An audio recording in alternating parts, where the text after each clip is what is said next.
So கடந்த ஒரு சில நாட்களாகவே என்னுடைய மனசில் ஆண்டவர் இந்த வாரத்தினுடைய செய்தியை ஆண்டவர் இந்த வாரத்திற்கு முன்னாடியே ஆண்டவர் என் கூட பேசினார். என்ன அப்படின்னா, நீ மனசை உற்றாத இந்த வார்த்தையை ஆண்டவர் என்னுடைய இருதயத்திலே கர்த்தர் பேசிக்கொண்டே இருந்தார். ஸோ இந்த வாரம் ஆண்டவர் நமக்கு எல்லாருக்கும் என்ன வார்த்தையை கொடுக்கிறார் அப்படின்னு சொன்னா, மனசை உற்றாத அப்படின்ற ஒரு வார்த்தையை ஆண்டவர் தருகிறார். சூழ்நிலைகள் விரோதமா இருக்கலாம், மனிதர்கள் விரோதமா இருக்கலாம், நீங்க நினைச்சது மாதிரி சூழ்நிலைகள் அமையாமல் இருக்கலாம். ஏதோ ஒரு காரணத்திற்காக ஒருவேளை நீங்க மனசை நீங்க உற்றிருக்கலாம். அப்படின்னா போதும், இதுக்கு மேல நான் இனி நான் எப்படி நான் வாழுவேன், இதுக்கு மேல நான் செய்கிறதற்கு நான் விரும்பல, இவங்களுக்கு பண்ணினது போதும், இவங்களுக்கு செஞ்சது போதும், இவங்களுக்கு செஞ்சதுனால எனக்கு என்ன நன்மை எனக்கு கிடைச்சிருச்சு, எத்தனை பேர் என்ன நல்லா வச்சுக்கிட்டாங்க, எவ்வளவு பேர் என்னுடைய வலியை புரிஞ்சுக்கிட்டாங்க, இப்படி பல காரணத்தினால ஒருவேளை நீங்கள் ரொம்ப சோர்ந்து போய் நீங்க மனசை விட்டுருக்கலாம். நீங்க செய்து கொண்டிருக்கிற வேலை, நீங்க செஞ்சிட்டு இருக்கிற ஊழியம், நீங்க செஞ்சிட்டு இருக்கிற தொழில், இது ஏதோ ஒரு நிமித்தமாய் உங்களுக்கு ஒரு பெரிய தோய்வு ஏற்பட்டிருக்கலாம். நான் விட்டுட்டேன் பாஸ்டர் என் மனசை, எத்தனை நாள் தான் நான் இந்த மாதிரி இருப்பேன், எத்தனை நாள் தான் காத்திருப்பேன், அவ்வளவுதான் அப்படின்னு நினைச்சு விட்டுட்டேன். ஆனா நான் நம்புறேன், ஆண்டவர் இன்றைக்கு வாக்கு கொடுக்கிறார். இல்லவே இல்லை, கர்த்தர் ஒரு பெரிய நன்மையை உங்களுக்கும் எனக்கும் வைத்திருக்கிறார். ஒரு பெரிய உயர்வை ஆண்டவர் வைத்திருக்கிறார். வேதம் நமக்கு ரொம்ப அழகாய் சொல்லுகிறது, அவர் நமக்கு சொன்னதை செய்யும் அளவும் அவர் நம்மை கைவிடுகிறவரே அல்ல. ஹல்லேலூயா. வேதத்தில் இருக்கிற அநேக ஆண்டவருடைய பிள்ளைகளுக்கு ஆண்டவர் ரொம்ப அவர்களுக்கு சோகமான நேரத்தில் அவங்களை எதுல ரொம்ப தட்டி கொடுத்தாருன்னா, நீ மனசை உற்றாதன்றதுல ஆண்டவர் ரொம்ப கவனமா இருந்தார். நீ மனசை உற்றாதப்பா, நிச்சயமாகவே முடிவு உண்டு, உன் நம்பிக்கை வீண் போகாது. பாருங்க, இன்னைக்கு இருக்கிற கிறிஸ்டியானிட்டி உலகத்தில் நிறைய விதமான டீச்சிங் வந்திருக்குது. அப்படின்னா பெண்டிகாஸ்டல் அப்படின்ற ஒரு டீச்சிங் இருக்கிறது, அதுக்கென்று ஒரு வழிமுறைகள் இருக்கிறது. அப்புறம் புரோட்டஸ்டன்ட் அப்படி அந்த மாதிரி ஒரு டீச்சிங் இருக்குது. அதற்கு பிறகு கிரேஸ் டீச்சிங் அப்படின்னு ஒரு டீச்சிங் இருக்குது. அதற்கு பிறகு ஹைப்பர் கிரேஸ் அப்படின்ற ஒரு டீச்சிங் இருக்கிறது. இப்போ சமீப காலத்தில் கிறிஸ்டியானிட்டியில ரொம்ப வளருகிற ஒரு ப்ரீச்சிங் என்ன அப்படின்னு சொன்னா, இந்த ஹைப்பர் கிரேஸ் அப்படின்ற ஒரு டீச்சிங் ரொம்ப அதிகமா வருது. அப்படின்னா ஒன்றும் பிரச்சனை இல்லை, நீ இன்னைக்கு செஞ்ச பாவத்தை ஆண்டவர் மன்னிச்சாரு, நேற்றைக்கு செஞ்ச பாவத்தையும் மன்னிச்சாரு, நாளைக்கு நீ செய்ய போகிற பாவத்தையும் ஆண்டவர் மன்னிச்சாரு, அதனால அதை குறித்து நீ ஏன் கவலைப்படுற, நீ ஜெபிக்க வேண்டிய அவசியம் எல்லாம் இல்லை, நீ ஜெபம் பண்றதுக்கு முன்னாடியே ஏசப்பாவுக்கு எல்லாமே தெரியும், அப்புறம் நீ ஏன் ஜெபம் பண்ற, இப்படி சொல்லி நீ உனக்கு சாவே வராது, உனக்கு வியாதியே வராது, உனக்கு ஏன் பிரச்சனை வரும், நீ பணத்துக்கு மேலதான் நீ நடப்ப அப்படின்னு இது என்னன்னா ஹைப்பர் கிரேஸ் அப்படின்ற ஒரு டீச்சிங். ஆனா உண்மையிலே வேதத்தின்படி இந்த டீச்சிங் முரணானது, இது தவறானது. ஆண்டவர் என்ன நமக்கு சொல்லி இருக்கிறார் அப்படின்னா, இந்த உலகத்துல உனக்கு உபத்திரவமே இல்லை, இந்த உலகத்துல உனக்கு பாடுகளே இல்லைன்னு சொல்லல, இந்த உலகத்திலே உனக்கு உபத்திரவம் உண்டு, ஆனாலும் திடன் கொள்ளுங்கள், நான் உலகத்தை ஜெயித்தேன் அப்படின்னு ஆண்டவர் சொல்லுகிறார். அப்போஸ்தலனாகிய பவுலை குறித்து சொல்லும் போது, என் சரீரத்திலே எனக்கு ஒரு முள் கொடுக்கப்பட்டிருக்கிறது, அது என்னை குட்டும் சாத்தானுடைய தூதனா இருக்கிறது, அது என்னை விட்டு நீங்கும்படி நான் 3 விசை ஜெபம் பண்ணினேன், ஆனா கர்த்தர் என் கிருபை உனக்கு போதும், உன் பலவீனத்திலே என் பலன் பூரணமாய் விளங்கும். அப்போ நம்முடைய பரிசுத்த வேதாகமம் நமக்கு பாடுகள் இல்லை, நமக்கு பிரச்சனை எதுவுமே இல்லை, நமக்கு எதிராளிகளே இல்லை, எங்க போனாலும் உனக்கு நன்மையா தான் முடியும், தீமைன்றது ஒண்ணுமே இருக்காது அப்படின்னு ஆண்டவர் சொல்லல. ஆனா ஆண்டவர் என்ன வாக்கு கொடுத்திருக்கிறார்னா, இந்த நீதிமானுக்கு வரும் துன்பங்கள் அநேகமாயிருக்கும், ஆனால் அவை எல்லாவற்றிலையும் கர்த்தர் அவனை விடுவிப்பார், எல்லாவற்றிலையும் ஆண்டவர் அவனை சாட்சியாய் நிறுத்துவார். அப்போ இந்த உலகத்துல சவால்கள் பிரச்சனைகள் இருக்கும். ஆனா ஒரு தேவனுடைய பிள்ளை என்ன பண்ணக்கூடாது அப்படின்னா, தன்னுடைய மனசை மட்டும் என்ன பண்ணிடக்கூடாதுன்னா, நீங்க விட்டுறவே கூடாது. உங்களுக்கு பணம் போச்சா, நான் நம்புறேன் அந்த பணத்தை நீங்க சீக்கிரமாய் நீங்கள் சம்பாதித்து கொள்ளலாம். உங்களுக்கு ஒரு வீடு போயிடுச்சு இல்ல, அந்த வீடை நீங்க சீக்கிரமா நீங்க சம்பாதிச்சு கொள்ளலாம். உங்களுடைய வாழ்க்கையில எது போனாலுமே நீங்க அழகா அதை திரும்ப மீட்டு கொள்ள முடியும். ஆண்டவர் வேகமா அந்த காரியத்தை மீட்டு கொடுப்பார். ஆனா சில நேரத்துல உங்க மனசை மட்டும் நீங்க விட்டுட்டீங்கன்னு வச்சுக்கோங்களேன், உங்க லைஃப்ல எதுவுமே செய்ய முடியாம போயிடும். வேதத்துல எலியா என்கிற தீர்க்கதரிசி பெரிய தீர்க்கதரிசியா இருந்தார். ஆனா என்ன அவருடைய வாழ்க்கையில நடந்துச்சுன்னா, தன்னுடைய மனசை அவர் விட்டுட்டாரு. நீங்க வேதத்துல ஒரு வசனத்தை இதற்கு ஒரு ஒரு கீவேர்டு மாதிரி ஒரு வசனத்தை நான் வாசிக்கிறேன். சகரியாவின் தீர்க்க தரிசன புஸ்தகம் 9ஆம் அதிகாரத்தினுடைய 12வது வசனத்தை வாசிக்கலாமா? எல்லாரும் எடுத்துக்கொள்ளலாம். சகரியாவின் தீர்க்க தரிசன புஸ்தகம் 9ஆம் அதிகாரத்தினுடைய 12வது வசனத்தை வாசிக்கலாம். நம்பிக்கை உடைய சிறைகளே, அரணுக்கு திரும்புங்கள், இரட்டிப்பான நன்மையை தருவேன், இன்றைக்கே தருவேன். ஆண்டவராகிய இயேசு கிறிஸ்து நமக்கு வாக்கு கொடுக்கிறார். அவர் நமக்கு இரட்டிப்பான நன்மையை கர்த்தர் தரப்போகிறார். எத்தனை பேர் ஆமோதிக்கிறீர்கள்? நீங்கள் இழந்ததை ஆண்டவர் இரட்டிப்பாய் கர்த்தர் தரப்போகிறார். யோபுனுடைய முன்னிலைமையை காட்டிலும் அவனுடைய பின்னிலைமையை 2 மடங்கு ஆசீர்வதித்த கர்த்தர், நீங்கள் இப்பொழுது இருக்கிற நிலைமையை காட்டிலும் கர்த்தர் அடுத்து 1 மடங்கு இந்த ஆண்டு முடிகிறதற்குள்ளே கர்த்தர் அடுத்த ஒரு ஆசீர்வாதத்தை கர்த்தர் தரப்போகிறார்.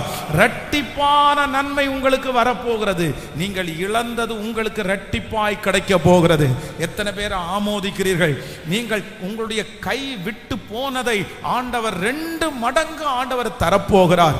நீங்கள் ஏசேக்கு என்கிற ஒன்றை இழந்திருக்கலாம், சித்னா என்கிற ஒன்றை இழந்திருக்கலாம். ஆனால் கர்த்தர் 2 மடங்கு பெருக பண்ணுகிற ஒரு ரகபோத்தை நிச்சயமாய் ஆண்டவர் தருகிறவர். நல்ல கரங்களை தட்டி இரட்டிப்பான நன்மை, இரட்டிப்பான நன்மை, இழந்த ஒரு சந்தோஷத்தை கர்த்தர் 2 மடங்கு திரும்ப தரப்போகிறார். இழந்து போன ஒரு குழந்தைக்கு பதிலாய் ஆண்டவர் குழந்தைகளை கொடுத்து 2 குழந்தைகளை கொடுத்து உங்களை ஆசீர்வதிக்கிறதற்கு கர்த்தர் வல்லவர். நம்முடைய ஆண்டவர் வாக்கு கொடுக்கிறார். நம்பிக்கை உடைய சிறைகளே, அரணுக்கு திரும்புங்கள். இந்த வசனத்தை சகரியா எழுதும் போது அந்த ஜனங்களுடைய சூழ்நிலை எல்லாம் ரொம்ப மோசமானதா இருக்குது. அப்படின்னா தங்களுடைய தேசம் சிறையாக்கப்பட்டு நிறைய வாலிபர்கள் பிடித்து கொண்டு போகப்பட்டு அங்கங்க பாத்தீங்க அப்படின்னு சொன்னா சுட்டரிச்சிட்டு போனதுனால தேசத்துல பஞ்சம் இருக்குது, தேசத்துல சமாதானம் இல்லை, தங்களுக்கு நேசிச்சவங்க யாருமே இல்லை, எல்லாமே டவுன் ஆகி சாப்பிடுறதற்கு கூட வழி இல்லாம அப்படிப்பட்ட ஒரு சூழ்நிலையிலே சிறையாக்கப்பட்டிருந்தார்கள். அப்பொழுதுதான் ஆண்டவருடைய வார்த்தை வருது. இவ்வளவும் நடந்தும் இங்க ஒரு கூட்டம் இருக்குது. எந்த கூட்டம் இருக்கு அப்படின்னு சொன்னா, நம்புற ஒரு கூட்டம் இருக்குது. திரும்ப நான் எழும்புவேன் நம்புற ஒரு கூட்டம் இருக்குது. திரும்ப இந்த இஸ்ரவேல் கட்டப்படுன்ற ஒரு கூட்டம் இருக்குது. திரும்பவும் நாங்கெல்லாம் ஃபேமிலியோட வாழ்வோன்ற ஒரு கூட்டம் இருக்குது.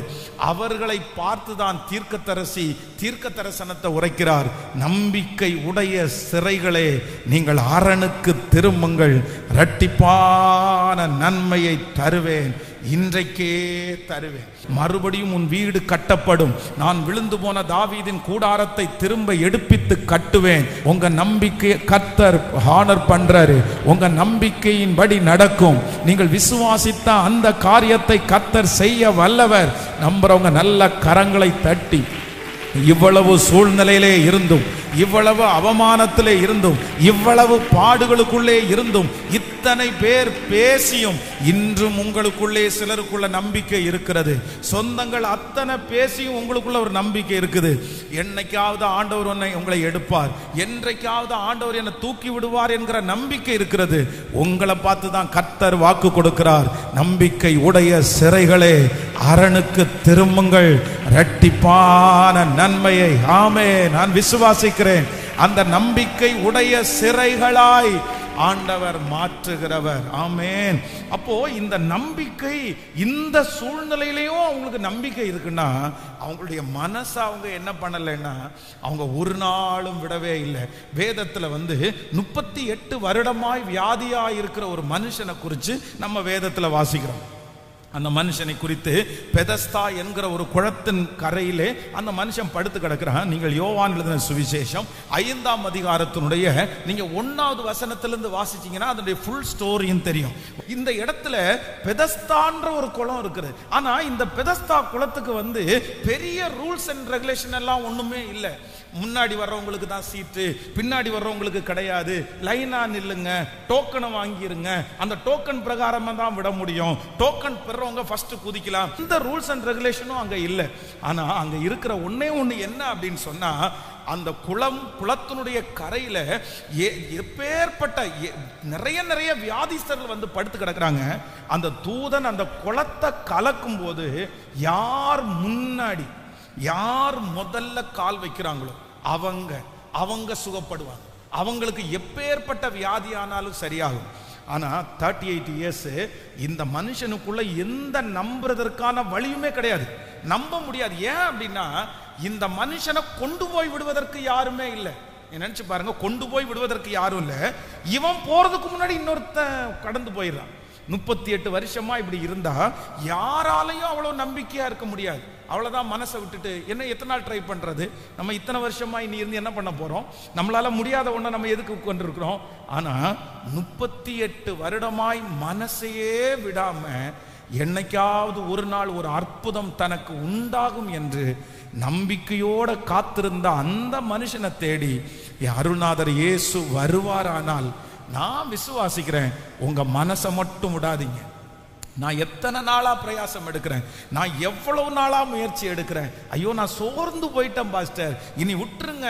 இந்த வருஷம் தாண்டியா நான் இனி பண்ண போறேன், இவ்வளவு வயசை தாண்டியா நான் ஜெயிக்க போறேன், இத்தனை நாளும் நடக்காததா எனக்கு நடக்க போகுது. ஒருவேளை உங்களுடைய மனசை விட்டு போய் இந்த சத்தத்தை கேட்டு கொண்டிருக்கலாம். ஆனா ஆண்டவர் இன்றைக்கு கிருபையாய் வாக்கு கொடுக்கிறார்.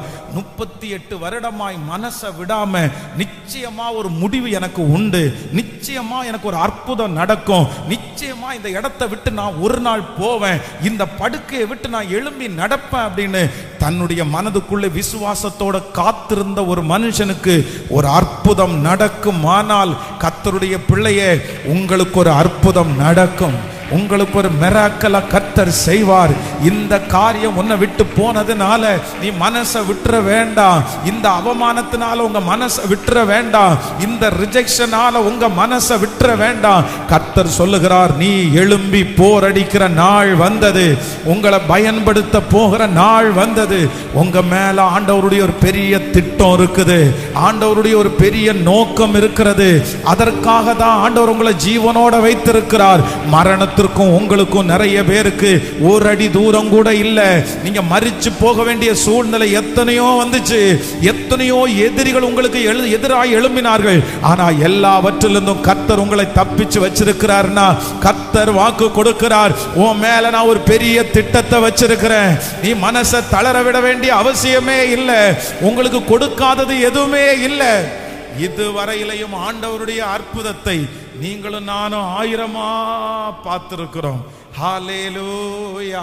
கைகளை அப்படியே உயர்த்தி சொல்லுங்க, என்ன நடந்தாலும் என்ன நடந்தாலும், எத்தனை பேர் எதிராக எழும்பினாலும் என் மனசை விடாத ஒரு அபிஷேகம். சொல்லுங்க, இப்ப நிறைய பேருக்கு கர்த்தர் தரப்போறாரு. நீங்க மனசை விட்டு போன நிறைய பேருக்கு மறுபடியும் ஒரு தைரியத்தை கர்த்தர் தரப்போறாரு. இல்ல உங்க பிள்ளைய குறிச்சு நீ மனசை விட்டுறாத பிரதர் சிஸ்டர், மனசை விட்டுறாதீங்க. அம்மா மனசை விட்டுறாதீங்க. சவுலை பவுலாய் மாற்றுவதற்கு கர்த்தருக்கு 1 மணி நேரம் போதும், ஒரு டிராவல் போதும். ஒரு ஊர்ல இருந்து கிளம்பி இன்னொரு ஊருக்கு ரீச் ஆகிறதுக்கு முன்னாடி கர்த்தர் ஒரு சவுலை பவுலாய் மாற்ற முடியுமானால், உங்க பிள்ளைய கர்த்தரால் மாற்றுறதுக்கு கர்த்தருக்கு லேசான காரியம். உங்க ஜபத்திற்கு மனசை விட வேண்டாம். அன்னாளுடைய ஜபத்தை கேட்பார். ஆனால் ஸ்தோத்திரம், நல்ல கரங்களை தட்டி ஜபித்து கொண்டே அந்த திருமண காரியங்கள் நடக்க போகிறது, அந்த தடைகள் விலக போகிறது. இப்போ கற்பாறையை போல ஒரு இருதயம், ஆண்டவரே ஸ்தோத்திரம், ஒரு தைரியமான இருதயம். எந்த காரியம் வந்தாலும் இப்போ நீர் பிரசங்கம் பண்ணுவது இந்த பிள்ளைகளுக்காக இருக்குமானால், யாருக்காக இந்த வார்த்தையை பேசுகிறீரோ இப்பொழுது மனதில் ஒரு ஸ்ட்ரென்த் உண்டாகட்டும் ஆண்டவரே, ஒரு தைரியம் உண்டாகட்டும் ஆண்டவரே. Thank you Jesus. ஹல்லேலூயா. பலன் இல்லாதவனுக்கு பலனை கொடுத்து சத்துவத்தை பெருக பண்ணுகிற கர்த்தர். கரங்களை அசைத்து ஒரு ஹல்லேலூயா சொல்லலாம். யாரோ ஒரு சிலரிடத்துல ஆண்டவர் நேருக்கு நேர் பேசுறாரு. என்ன நடந்தாலும் எது மட்டும் விட்டுறக்கூடாது. உங்க மனசை விட்டுறாதீங்க பிரதர், மனசை எதுக்குமே விட்டுறாதீங்க சிஸ்டர். ஆமென். நல்லா கவனிச்சுங்க, இந்த மூளைக்கும் இந்த இருதயத்திற்கும் அதுக்கா யோசிக்கிறதுக்கோ அதுக்கா செய்யறதுக்கோ தெரியாது. நீங்க என்ன கட்டளை இடுகிறீர்களோ அதுதான் இந்த மூளை செய்யும். நீங்க என்ன கட்டளை எடுக்கிறீங்களோ அதுதான் இந்த இருதயமும் நடப்பிக்கும். அதனால அந்த அதிகாரத்தை யாருக்கு கொடுத்திருக்கிறாருன்னா உங்களுக்கு தான் ஆண்டவர் தந்திருக்கிறாரு. நீங்க உங்க மூளைக்கு கட்டளை இடுங்க, நீங்க உங்க இருதயத்திற்கு கட்டளை இடுங்க. நீங்க எந்த காரியத்தை நம்புறீங்களோ, நீங்க எந்த காரியத்தை சொல்றீங்களோ அதைத்தான் உங்களுடைய சரீரமும் செய்து முடிக்கும். நீங்க உங்க மூளைக்கு தேவையில்லாததை கொண்டு போய் சென்ட் பண்ணாதீங்க. நீங்க உங்களுடைய இருதயத்துல தேவையில்லாததை கொண்டு போய் போடாதீங்க. அப்படி போட்டா அதுதான் அதை ரியாக்ட் பண்ணும். நீங்க என்ன செய்றீங்களோ என்ன சொல்றீங்களோ அதுதான் உங்க வாழ்க்கையா மாறும். நான் தீமையை செய்ய விரும்பல, நான் நன்மையே சொல்ல விரும்புகிறேன். ஹல்லேலூயா. எனக்கு எதிராய் ஒரு யுத்தம் எழும்பினாலும் சொல்லுங்க, என் இருதயம் கர்த்தரை நம்பி திடனா இருக்கும், என் இருதயம் அசையாது. நான் இந்த பிரசங்கம் பண்ணும்போதே என்ன நினைக்கிறேன்னா, உங்க எல்லாருக்கும் ஒரு ஸ்ட்ராங்கான ஒரு இருதயத்தை கர்த்தர் தரணும். ஆமென். நல்ல ஸ்ட்ராங்கான இருதயத்தை தரணும். ஒரு கற்பாறையை போல ஒரு முகத்தை கர்த்தர் தரணும். நீங்க எந்த நடந்தாலும் மனசே விடாத அளவிற்கு கர்த்தர் உங்களை சாட்சியாய் நிறுத்துவாராக.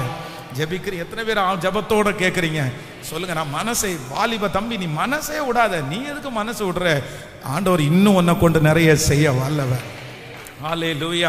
இந்த வேதத்துல இந்த வசனத்தை நான் தியானிக்கும் போது ஒரு 3 காரியத்தை நான் இன்னைக்கு தியானிச்சேன். அப்படின்னா வேதத்துல ரொம்ப மனசு விட்டு போய், மனசு விட்டா என்ன வரும்னு நினைக்கிறீங்க? மனசு விடுறவங்க கடைசியில என்ன சொல்லுவாங்க? வேற ஒன்றும் சொல்ல மாட்டாங்க. நான் என்ன சொல்றேன்னா, நான் சாகிறேன்னு, செத்துறேன், நான் எதுக்கு உயிரோடு இருக்கிறேன். மனசை விடுறவங்க நிறைய பேர் இந்த தற்கொலை பண்ணணும்னு சொல்றாங்க பாருங்களேன். நான் செத்தா நல்லா இருக்கும்னு சொல்றவங்க யார் அப்படின்னா, மனசை விட்டவங்க தான் அப்படி சொல்லுவாங்க. அவ்வளவுதான், நான் மனசை விட்டேன், எனக்கு யாருமே இல்லை, நான் செத்து போனா நல்லா இருக்கும். அப்போ வேதத்துல தன்னுடைய மனசை விட்டவங்க ஒரு 3 பேரை ஆண்டவர் ரொம்ப அழகா டீல் பண்றாரு. எனக்கு ரொம்ப ஆச்சரியமா இருந்துச்சு. நான் நம்புறேன் அந்த டீலிங் அந்த 3 பேருக்கு மட்டும் இல்ல, இந்த சத்தத்தை கேட்டுக்கொண்டிருக்கிற ஒவ்வொருத்தருக்கும் நீங்க மனசை விட்டீங்கன்னா ஆண்டவர் உங்களை அப்படிதான் டீல் பண்ண போறாரு. ஆமே. நம்பர் 1, முதலாவதாக நம்ம வாசிச்சது போல அந்த ராஜாக்களின் புஸ்தகத்தை எடுத்து 1 ராஜாக்கள் 19ஆம் அதிகாரத்தினுடைய 4வது வசனத்தை நம்ம வாசிக்க போகிறோம். அவன் வனாந்தரத்தில் ஒரு நாள் பிரயாணம் போய் ஒரு சூரை செடியின் கீழ் உட்கார்ந்து தான் சாக வேண்டும் என்று கோரி, போதும் கர்த்தாவே, என் ஆத்துமாவை எடுத்துக்கொள்ளும், நான் என் பிதாக்களை பார்க்கிலும் நல்லவன் அல்ல என்று சொல்லி ஒரு சூரை செடியின் கீழ் படுத்து கொண்டு நித்திரை பண்ணினான். அப்பொழுது ஒரு தூதன் அவனை தட்டி எழுப்பி, எழுந்திருந்து போஜனம் பண்ணு என்றான். அவன் விழித்து பார்க்கிற போது இதோ தழலில் சுடப்பட்ட ஒரு அடையும் ஒரு பாத்திரத்தில் தண்ணீரும் அவன் தலைமாட்டில் இருந்தது. அப்பொழுது அவன் புசித்து குடித்து திரும்ப படுத்து கொண்டான். கர்த்தருடைய தூதன் திரும்ப 2ஆம் விசை அவனை தட்டி எழுப்பி, எழுந்திருந்து போஜனம் பண்ணு, நீ பண்ண வேண்டிய பிரயாணம் வெகு தூரம் என்றான். கர்த்தருடைய பிள்ளைகளே, இந்த இடத்துல யார் இந்த இடத்துல மனசை விட்டது அப்படின்னா, ஒரு சின்ன ஆள் கிடையாது, ஒரு சாதாரணமான ஆள் கிடையாது. இந்த ஊர்லயே, இந்த நாட்டிலேயே மிகப்பெரிய தீர்க்கதரிசியா இருக்கிற மனுஷன் தான் மனுஷன் விட்டாரு.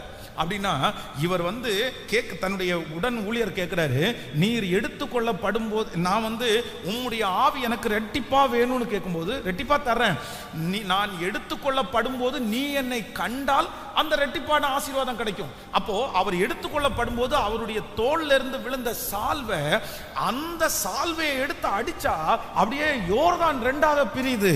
அவ்வளவு பெரிய பவர்ஃபுல் மேன். இந்த எலிசா தீர்க்கதரிசி அவனுடைய எலும்புக்கு மேல ஒரு டெட் பாடியை போடுறாங்க, அவன் உயிரோட எழும்புறான். அந்த அளவுக்கு ஒரு பவர்ஃபுல்லான பர்சன் யார் அப்படின்னா இந்த தீர்க்கதரிசி. ஆனா வார்த்தையை கேட்டு சூழ்நிலை வித்தியாசமானதுனால இவருக்குள்ளேயே என்ன வருது அப்படின்னு சொன்னா, அவ்வளவுதான், நான் வந்து ரொம்ப மோசமான காரியத்தை நான் மனசை விட்டுட்டேன்.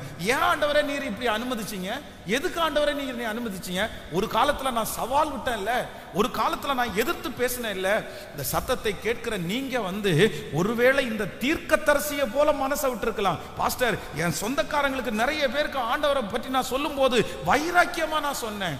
என் வாழ்க்கையை பார்த்து நீ மாறுவ, என்ன ஆண்டவர் பயன்படுத்துறத பார்த்து நீ மாறுவ. நீங்க சவால் விட்டு இருக்கலாம், ஒரு காலத்துல உங்களுடைய ஜெபத்துல சவால் இருந்திருக்கலாம். உங்க சொந்தக்காரங்க யாரை குறித்து நீ கவலைப்படாம இயேசு பெரியவர்ங்கிறத நீங்க அடிச்சு சொல்லி இருக்கலாம். ஆனா இந்த தீர்க்கதரிசியினுடைய வாழ்க்கையில திடீர்னு ஒரு மாற்றம் வருது, ஒரு சோதனையினுடைய காலம். யாராரோ பேசுறாங்க, எங்கிருந்தெல்லாமோ மிரட்டல் வருது. அந்த மிரட்டலை கேட்டு பயந்து போய் ஒளிஞ்சு ஒரு சூறை செடியில படுத்து கிடக்கும் போது ரொம்ப சோர்ந்துட்டாரு, ரொம்ப மனசை விட்டுட்டார். வேணாண்டவரே, இனி எதுக்கு ஆண்டவரே நான் வாழ்றேன், இனி எதுக்கு ஆண்டவரே நான் உயிரோட இருக்கிறேன், அவங்களுக்கு முன்னாடி நான் என்ன சொல்லுவேன்? அந்த ஏசபேல் வந்து என்ன கொன்னுட்டாங்க அப்படின்னு சொன்னா, இதோ இவன் ஆண்டவர் மேல நம்பிக்கையா இருந்தா, ரொம்ப பைபிள் தூக்கிட்டு போனா, ஜெபம் பண்ணுனா, அந்த ஆண்டவர் இவனை கைவிட்டாரா? அங்க தீர்க்கதரிசிக்கு சொன்னா இவங்க என்ன ஆச்சு? எல்லாரும் பேசுவாங்களே, என்னை எடுத்துக்கொள்ளும், அவ என்ன கொல்றதுக்கு முன்னாடி நீ என்னை எடுத்துக்கொள்ளும். அப்பதான் ஆண்டவர் சொல்றாரு, நீ பண்ண வேண்டிய பிரயாணம் வெகு தூரம், நீ பண்ண வேண்டிய பிரயாணம் வெகு தூரம். மனசு விட்டு போய் இனி வாழவே வேண்டான்னு நினைச்ச தீர்க்கதரிசியை பார்த்து கர்த்தர் வாக்கு கொடுக்கிறார், உனக்கு ஒரு பிரயாணத்தை வச்சிருக்கிறேன், உனக்கு ஒரு பிரயாணத்தை வச்சிருக்கிறேன். நீ டிராவல் பண்ண வேண்டிய பிள்ளை, நீ டிராவல் பண்ணணும். நீ பல இடங்களுக்கு நான் உன்னை கொண்டு போவேன், பலருக்கு முன்னாடி உன்னை நான் சாட்சியா நிறுத்துவேன். உன் பிரயாணம் இதோட முடிஞ்சு போகல, உன் பிரயாணம் இன்னையோட முடிஞ்சு போகல. இந்த வருஷத்தோட உன்னுடைய பிரயாணம் முற்றுப்புள்ளி வைக்கப்படல.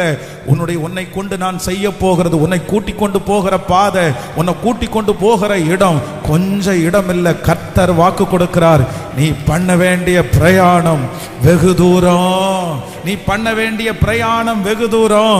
இந்த சத்தத்தை கேட்டுக்கொண்டிருக்கிற யாரோ ஒருத்தர் உங்க வாழ்க்கை முடிஞ்சு போச்சுன்னு நீங்க நினைச்சிருக்கிறீங்க.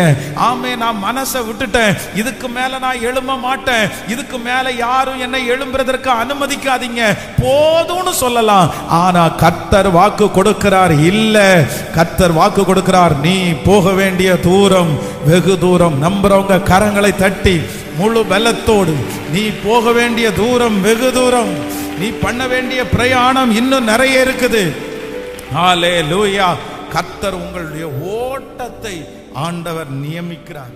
ஆமென்.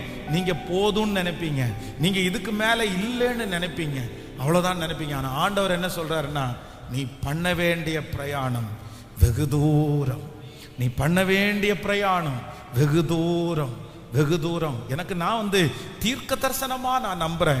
மனசு விட்டு போன நிறைய பேர் இதுலயே நீங்க ஸ்ட்ரகிள் ஆகி நின்றுவீங்க. இதுக்கு மேல அவ்வளவுதான் அப்படின்னு நினைச்சு நீங்க அந்த இடத்துல உட்கார்ந்துட்டீங்க. இதுக்கு மேல உங்களுக்கு போகிறதற்கு எந்த வழியுமே இல்லை, எல்லா வாசல்களும் உங்களுக்கு அடைக்கப்பட்டு கிடக்கிறது. உங்க மனசை சுத்தமா நீங்க விட்டுறீங்க. கண்ணை திறந்து பார்த்தா எதுவுமே உங்களுக்கு தெரியல. ஆனா ஆண்டவர் மட்டும் உங்களை பார்த்து தட்டி கொடுத்து வாக்கு கொடுக்கிறாரு. இன்றைக்கு இந்த ஊழியக்காரன் மூலமாய் கர்த்தர் பேசி கொண்டிருக்கிறாரு. உன்னுடைய ஓட்டம் கொஞ்ச தூரம் இல்ல மகனே, மகளே, உன்னுடைய ஓட்டம் கொஞ்ச தூரம் இல்ல. வீட்டுல ஒண்ணும் இல்லாம படுத்து கிடக்கிற அந்த பிள்ளை ஓட வேண்டிய ஓட்டம் பெரிய ஓட்டம் இருக்கிறது. உடைய கணவனார் ஓட வேண்டிய ஓட்டம் பெரிய ஓட்டம் இருக்கிறது. உங்க குடும்பம் ஓட வேண்டிய ஓட்டம் பெரிய ஓட்டம் இருக்கிறது.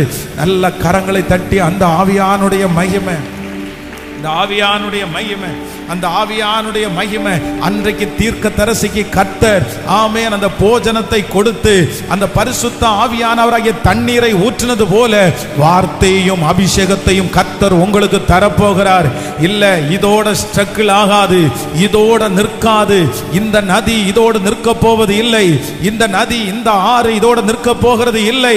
கர்த்தர் சொல்லுகிறார், உன்னை வெகு தூரம் நான் கொண்டு போகுவேன், உன்னை வெகு தூரம் நான் கொண்டு போவேன். ஹல்லேலூயா. அப்படியே மனசு விட்டவங்களுக்கு ஏசப்பா சொல்லுகிற முதல் வார்த்தை என்ன அப்படின்னா, நீ பண்ண வேண்டிய பிரயாணம் வெகு தூரம், நீ பண்ண வேண்டிய பிரயாணம். சொல்லுங்க சத்தமா, நீ பண்ண வேண்டிய பிரயாணம் வெகு தூரம். நான் மனசு விடக்கூடாது. ஏன் நான் மனசு விடக்கூடாது? ஏன் நான் மனசு விடக்கூடாது? என்னுடைய பிரயாணத்தில் எதுவுமே இல்லை, எனக்கு போகிறதுக்கு பலனே இல்லை. ஆண்டவர் சொல்கிறார், அதை குறித்து கவலைப்பட வேண்டியதில்லை.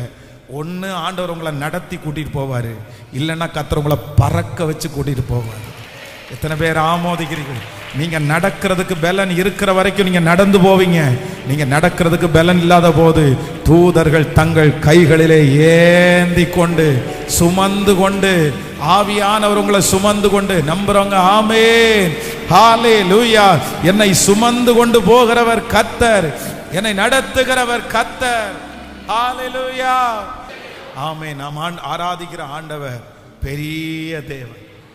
2003 2003 வருஷம், 2003, இன்னைக்கு வந்து 2026, 2003 வருஷம் நான் வந்து ஒரு பாஸ்டருக்கு அசிஸ்டன்ட் பாஸ்டராக இருந்தேன். பைபிள் காலேஜில் வார்டன் ப்ளஸ் அந்த பைபிள் காலேஜோட சேர்ந்து இருக்கிற சர்ச்சில் அசிஸ்டன்ட் பாஸ்டராக இருந்தேன்.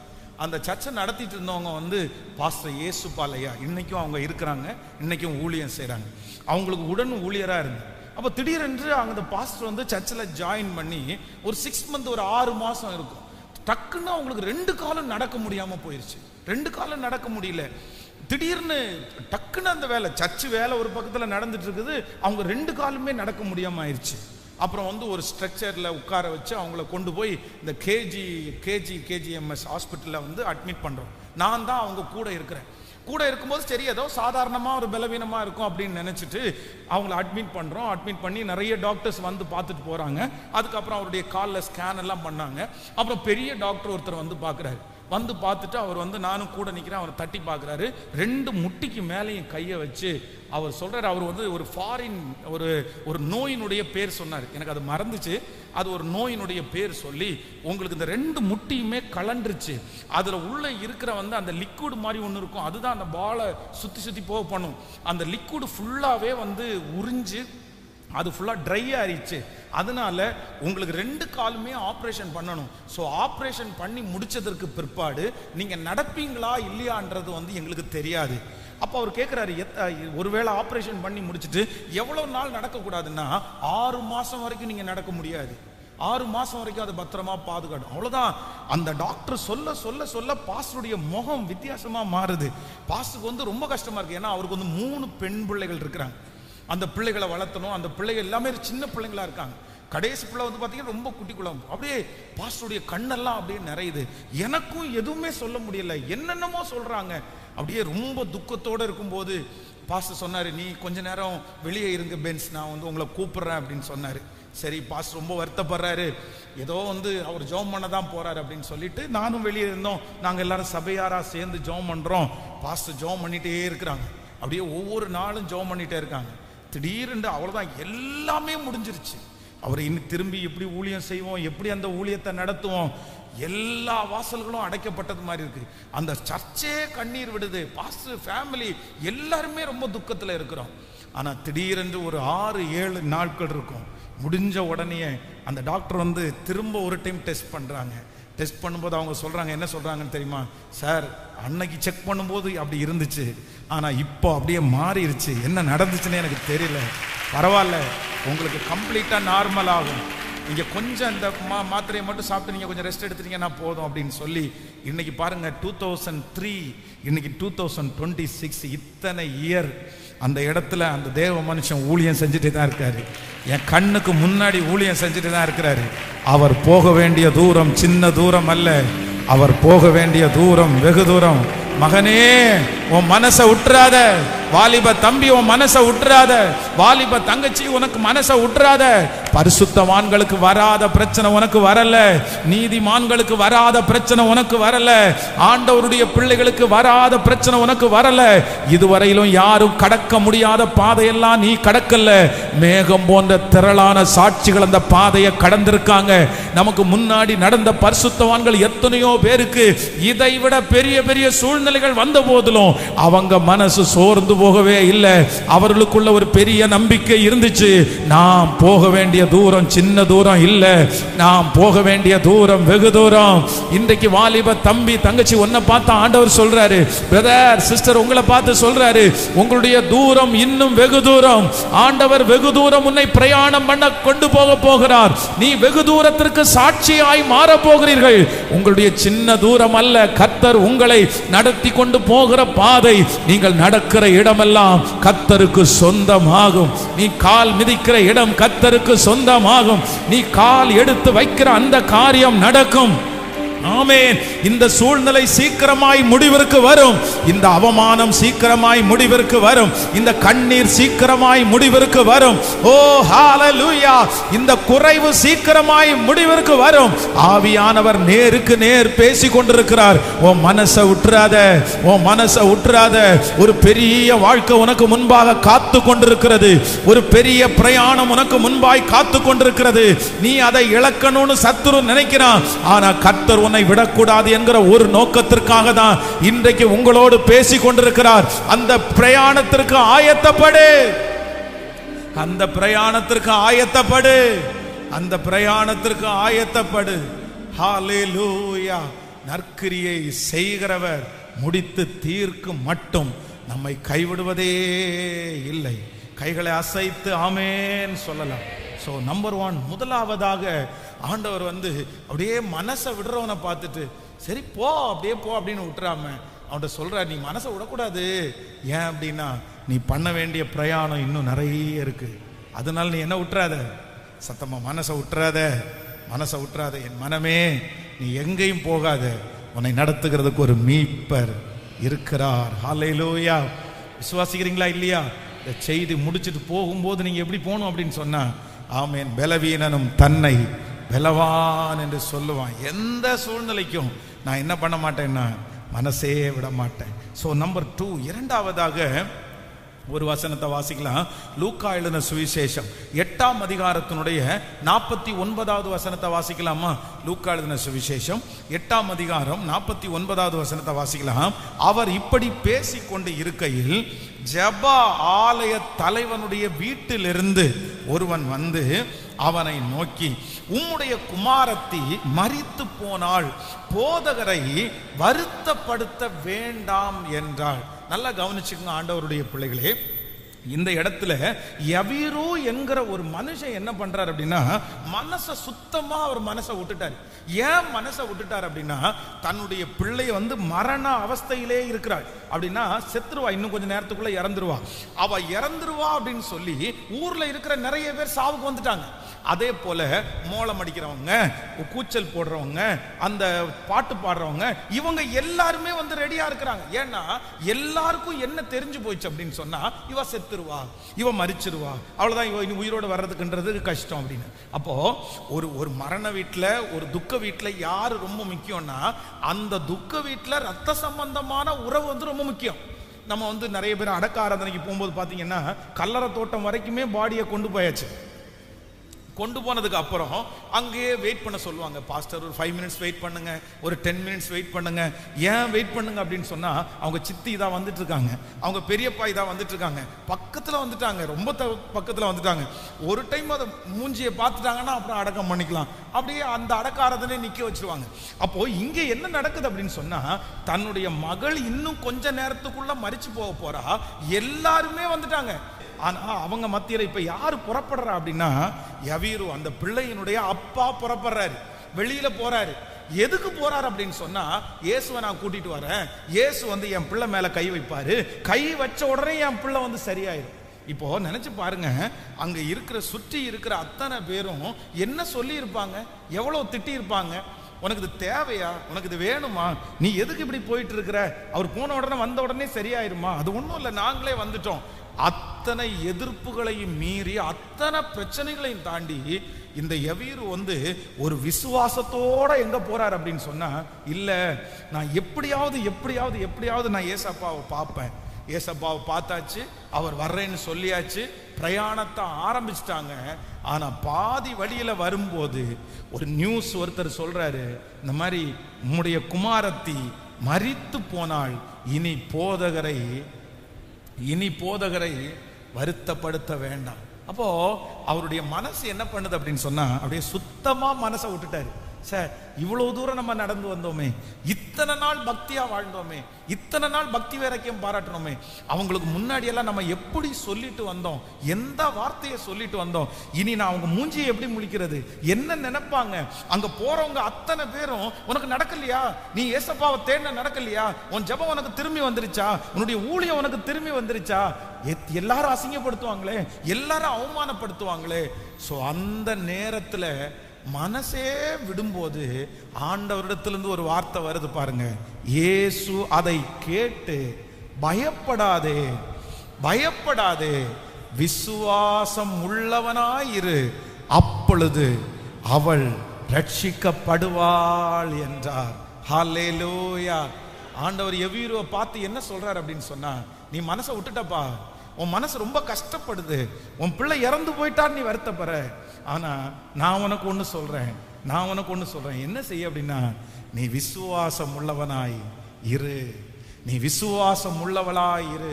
இந்த சத்தத்தை கேட்கிற யாரோ ஒருத்தருக்கு ஆண்டவர் நேருக்கு நேர் கர்த்தர் பேசுறாரு. நீ மனசை விட்டுட்ட மகளே, நீ மனசை விட்டுட்ட மகனே, ஆண்டவரே இதுவரைக்கும் எனக்கு காத்திருக்க பண்ணினீரே, இதுவரைக்கும் எனக்கு நடக்கலையே, யாராருக்கெல்லாமோ நடந்துச்சு, உங்களை சுத்தி இருக்கிறவங்களுக்கு நடந்துச்சு, உங்க சொந்தக்காரங்களுக்கு நடந்துச்சு, நீங்க ஜெபிக்கிறவங்களுக்கே நடந்துச்சு, நீங்க சொன்னவங்களுக்கு நடந்துச்சு, ரட்சிக்கப்படாதவனுக்கு நடந்துச்சு, உலகத்தானுக்கு நடந்துச்சு. ஆனா எனக்கு எனக்கு எனக்கு நான் என்ன பதில் சொல்லுவேன்? நான் எப்படி அந்த சொந்தக்காரங்களுக்கு முன்னாடி நான் நிற்பேன்?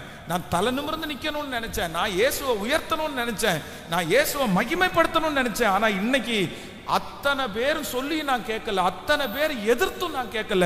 ஆண்டவரே, நான் உங்களுக்காக நின்ன இல்ல, உங்களுக்காக வைராக்கியம் பாராட்டின இல்ல, நான் நம்பின இல்ல, நம்பின எனக்கு இதுவா பரிசு, ஜெபம் பண்ண எனக்கு இதுவா பரிசு, உபவாசம் இருந்த எனக்கு இதுவா பரிசு அப்படின்னு யாரோ ஒருத்தருடைய மனசு நினைக்கலாம். ஆனா கர்த்தர் இன்னைக்கு தெளிவாய் உங்களிடத்துல பேசுகிறார், திரும்ப சொல்லுகிறார், இல்ல, உன் மனசை விட்டுறாத, நீ விசுவாசம் உள்ளவனாய் இரு, நீ விசுவாசம் உள்ளவளாய் இரு. நீ ஆரம்பித்த அந்த விசுவாசத்திலே உறுதியாய் தரித்து நில், நீ துவங்கின அந்த விசுவாசத்திலே உறுதியாய் தரித்து நில். இதோ உலக ரட்சகர் வாக்கு கொடுக்கிறார், மகிமையின் தேவன் வாக்கு கொடுக்கிறார், உன்னுடைய விசுவாசத்தினால் அற்புதங்கள் நடக்க போகிறது. நம்பிக்கையை இழந்திராத, அந்த தடைகள் மாற போகிறது. உன் விசுவாசத்தை இழந்திராத. கர்த்தர் சொல்லுகிறார், மகளே, மகனே, பிரதர், அந்த விசுவாசத்தை இழந்திராதீங்க. பிரதர், சிஸ்டர், அந்த விசுவாசத்தை இழந்திர வேண்டாம். நீ விசுவாசம் உள்ளவளாயிரு, விசுவாசம் உள்ளவனாயிரு, விசுவாசம் உள்ளவனாயிரு. ஹல்லேலூயா. கையை உயர்த்தி சொல்லுங்க, ஆண்டவரே, இந்த சூழ்நிலையில என்னுடைய விசுவாசத்தை வர்த்திக்க பண்ணுகிற கர்த்தர், வர்த்திக்க பண்ணுகிற கர்த்தர். சொல்லுங்க, சொல்லுங்க, ஹல்லேலூயா. முழு பலத்தோட சொல்லுங்க, அப்பா, அப்பா, என்னுடைய விசுவாசத்தை, ஸ்தோத்திரம், அந்த விசுவாசத்தை சேதப்படுத்துறதுக்கு சத்துரு என்ன முயற்சி வேணாலும் எடுக்கலாம். ஆனா அழைச்சவர் இருக்கிறார், நடத்தி செல்லுகிறவர் இருக்கிறார், கைவிடாத கர்த்தர் இருக்கிறார், பத்திரப்படுத்துகிற தேவன் இருக்கிறார். சொல்லுங்க, சொல்லுங்க, எங்க விசுவாசத்தை வர்த்திக்க பண்ணுகிற தேவன். முழு பலத்தோடு, ஆமே, நான் மனசை விட மாட்டேன், நான் என் பிள்ளைய குறித்து நம்பி இருக்கிற அந்த விசுவாசத்தை நான் விட மாட்டேன், நான் மனசை விடுவது இல்லை, கண்டிப்பா மாறும். என் விசுவாசத்திற்கு கர்த்தர் உயிர் கொடுப்பார். நான் நம்பினது நிச்சயமாய் அவரால் வரும். நீங்கள் நம்பினது கர்த்தரால் வரும். நீங்கள் ஜெபித்தது கர்த்தரால் வரும். ஓ ஹல்லேலூயா. நீங்கள் துவங்கின அந்த காரியம் கண்டிப்பாக வரும். சொல்லுங்க, கைகளை தட்டி ஆமோதித்து ஆமோதித்து, ஸ்தோத்திரம், ஸ்தோத்திரம், ஸ்தோத்திரம், ஸ்தோத்திரம், ஸ்தோத்திரம். நான் மனசை விட மாட்டேன், நான் மனசை விட போவது இல்லை, நான் மனசை விட போவது இல்லை. ஹல்லேலூயா. எதுக்கும் எதுக்கும் எதுக்கும், ஆமே, நீங்க விட்டுட்டீங்கன்னு வச்சுக்கோங்களேன், மனசை விட்டுட்டீங்கன்னு வச்சுக்கோங்களேன், உங்களுக்குள்ள முதல் வருகிறது என்ன வரும் அப்படின்னா, அவிசுவாசம் தான் உங்களுக்குள்ள மேலோங்கும். உங்களுக்கு நம்பவே முடியாது, எதுவுமே நம்ப முடியாது.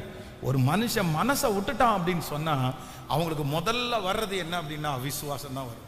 சத்துருடைய பெரிய ஆயுதம் என்ன அப்படின்னா அவிசுவாசம் தான் பெரிய ஆயுதம். ஏன்னா விசுவாசிக்கிறவர்களுக்கு மட்டும்தான் அற்புதம் நடக்கும். அவிசுவாசம் இருந்தா கர்த்தர் அந்த இடத்துல அற்புதம் செய்யவே முடியாது, அற்புதம் செய்யவே முடியாது. அதனால ஆண்டவர் இன்னைக்கு வாக்கு கொடுக்கிறார், நீங்கள் நம்புகிறது அவராலே வரும், நீங்கள் நம்புகிறது அவராலே வரும். என் முகத்தை கற்பாறையை போலாக்கினேன், என் இருதயத்தை அப்படியே அவருக்கு நேராய் நான் திடப்படுத்தினேன். ஆமோதிக்கிறீங்களா இல்லையா? இப்போ ஒரு வைராக்கியமா இருக்கும். என்ன நடந்தாலும் எது மட்டும் நான் விட மாட்டேன். ஆமென். என்ன உருவாக்குன தேவன் என்னோடு கூட இருக்கிறார். ஸோ நம்பர் 2, இரண்டாவதாக, நம்பர் 1 முதலாவதாக, என் மனசு விடும்போது ஆண்டவர் எனக்கு என்ன வார்த்தை கொடுக்குறார் அப்படின்னா, நீ பண்ண வேண்டிய பிரயாணம், நீங்கள் லாங் டிராவல் இருக்குது, உங்களுக்கு லாங் டிராவல் இருக்குது, பெரிய ஒரு டிராவல் உங்களுக்கு இருக்குது. ஆமோதிக்கிறீங்களா இல்லையா? சிஸ்டர், உங்களுக்கு ஒரு பெரிய டிராவல் இருக்குது. பிரதர், உங்களுக்கு ஒரு பெரிய டிராவல் இருக்குது. நீங்கள் ஒரு பெரிய டிராவல் போகிறீங்க. அந்த டிராவல் வந்து இன்னும் ஆரம்பிக்கலை, இன்னும் துவங்கலை. ஆனால் துவங்கினதுக்கு அப்புறம் எக்ஸ்பிரஸ் மாதிரி நீங்கள் போவீங்க. யாரும் தடுத்து நிறுத்த முடியாத அளவிற்கு நீங்கள் போவீங்க. அதுக்கப்புறம் ஆண்டவர் உங்களை கொண்டு போகிற வழியே வித்தியாசமாக இருக்கும். நான் நம்புகிறேன், இன்னைக்கு நிறைய பேருக்கு இந்த ஆண்டே ஆரம்பிக்கட்டும், அந்த டிராவல் இந்த ஆண்டே ஆரம்பிக்கட்டும். கர்த்தர் வாலிப பிள்ளைங்களை தட்டி எழுப்பி நிறுத்தட்டும், மகனை நிறுத்தட்டும். இன்னைக்கு வாசித்த அந்த சாட்சிகள் அப்படி நடக்குமானால் உங்களுக்கும் இந்த சாட்சி நடக்கும். நீங்களும் ஒரு நாள் சாட்சி எழுதுவீர்கள், நீங்களும் ஒரு நாள் சாட்சி சொல்லுவீர்கள். ஆமென். நீ மனசுக்குள்ள எப்பவும் நினைக்கணும், நான் இங்க இருக்கக்கூடாது, நான் இப்படி யோசிச்சிருக்க கூடாது, நான் மனசை விட்டு சாப்பிடாம இருக்கக்கூடாது, நான் மனசை விட்டுட்டு சாகணும்னு நான் நினைக்க கூடாது. நான் பண்ண வேண்டிய பிரயாணம் லாங் டிராவல், பெரிய டிராவல். எனக்கு கர்த்தர் தீர்க்காயுச கர்த்தர் வச்சிருக்கிறாரு. உங்களுக்கு ஆண்டவர் தீர்க்காயுச வச்சிருக்கிறாரு. இங்க இருக்கிற இந்த சத்தத்தை கேட்கிற நிறைய பேரு ஆண்டவருடைய வருகை தாமதிச்சா நீங்க 90, 100 வரைக்கும் ஆண்டவர் உங்களை உயிரோட வைக்கட்டும். ஹல்லேலூயா. நீங்க இன்னைக்கு சாகணும்னு நினைக்கிறீங்க, ஆனா ஆண்டவர் இன்னும் உனக்கு 50 வருஷம் இருக்குப்பா, இன்னும் உனக்கு 40 வருஷம் இருக்குப்பா. அப்போ ஐயோ 40 வருஷம் வேண்டான்னு சொல்லாதீங்க. அந்த 40 வருஷமும் ஆண்டவர் உங்களை எக்ஸ்பிரஸ் போல கர்த்தர் பயன்படுத்த. பாஸ்டர், இந்த வார்த்தை முழுக்க எனக்காக தான் பேசப்பட்டுச்சு. நான் சுத்தமா மனசை விட்டுட்டேன் பாஸ்டர், நான் மனசை விட்டுட்டேன். இந்த தோல்வியெல்லாம் பார்த்துட்டு நான் எப்படி பாஸ்டர் மனசை தைரியமா வச்சுக்கிறது? இவ்வளவு அவமானத்தை பார்த்துட்டு நான் எப்படி பாஸ்டர் நான் தைரியமா இருக்கிறது? எனக்கு மனசுல ஸ்ட்ரென்த்தே இல்லை பாஸ்டர். இவ்வளவு நன்மை செஞ்சும் எனக்கு தீமை வந்ததை பார்த்து நான் எப்படி பாஸ்டர் ஸ்ட்ரென்த்தா இருக்கிறது? இவ்வளவு நம்பிக்கை துரோகம் நான் எப்படி பாஸ்டர் மனசை விடாம இருக்கிறது? சுத்தமா நான் மனசை விட்டுட்டேன்.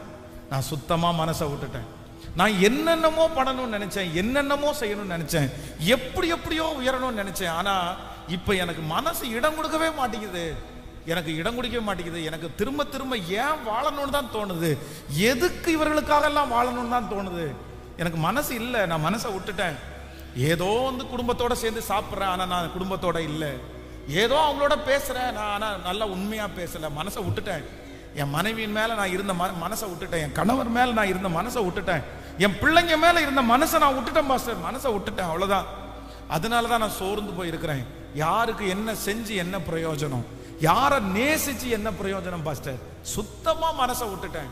ஆனா அப்படிப்பட்டவர்களை பார்த்துதான் ஆண்டவர் வாக்கு கொடுக்கிறாரு, நீ பண்ண வேண்டிய பிரயாணம் வெகு தூரமா இருக்குது.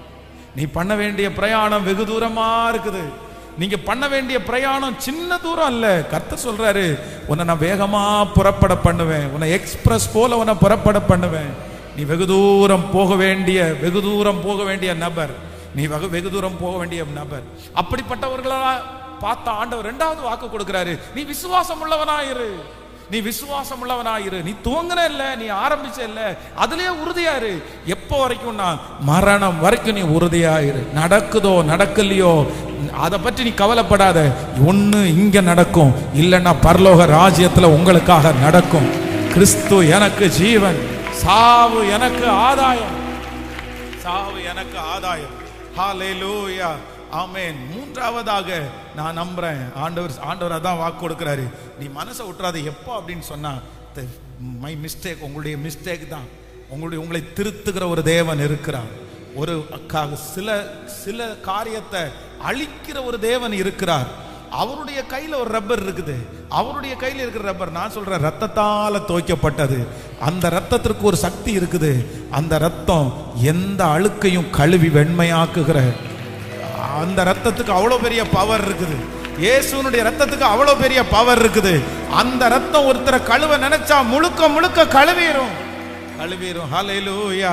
திராணிக்கு மேலாக அவர் சோதிக்கப்படுறதுக்கு விடமாட்டார். அவர் தாங்கிடுகிற பலன் தருகிறவர். அவர் தப்பி செல்லுகிறதுக்கு வழி செய்கிற கர்த்தரா இருக்கிறார்.